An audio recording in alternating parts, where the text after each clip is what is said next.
Сәлеметсіңдер ме балалар? Бүгінгі сабақтың тақырыбы «Бұл қандай гүл?» Здравствуйте, ребята! Тема урока «Какой это цветок?»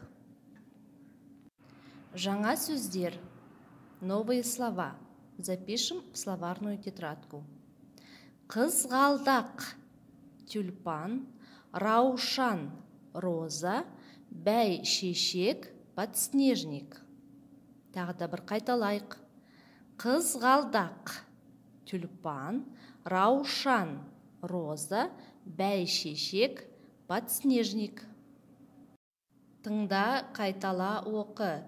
Слушай, повторяй, читай. Әлібек, бұл қандай гүл?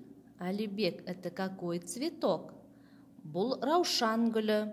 Это роза. Анель, бәйшешек қандай гүл? Анель, а какой будет подснежник? Бәйшешек әдемі гүл. Подснежник красивый цветок. Кім гүлге су құяды? Кто будет поливать цветы? Саша гүлге су құяды. Саша будет поливать цветы.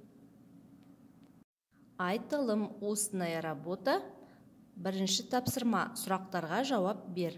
Первое задание, ответьте на вопросы. Әлібекте қандай гүл бар?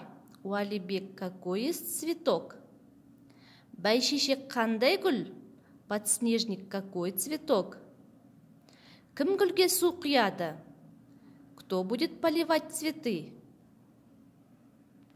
Келесі айтылым, устная работа, екінші тапсырма, второе задание. Бұл не? Что это? Сен ненің суретін саласын? Ты что будешь рисовать? Суреттерге қарап, сұраққа жауап бер. Посмотрите на рисунки и ответьте на вопросы. Жазылым, письменная работа, үшінші тапсырма, ойлан тап, қайсысы артық? Подумай, найди, какое тут лишнее слово. В первом диаграмме в середине у нас слово гүл, да? Гүл. Бұл не? Бұл цветок, да? Это цветок, гүл. То есть мы должны вокруг цветка убрать лишнее слово.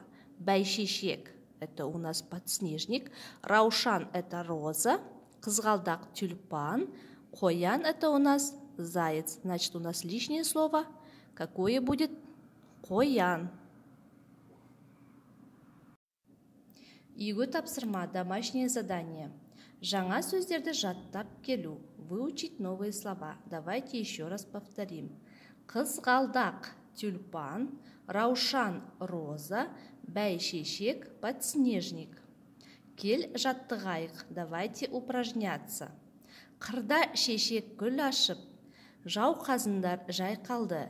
Көп шалғынмен ұласып, самал желмен шайқалды. Диас Ғалымұлы.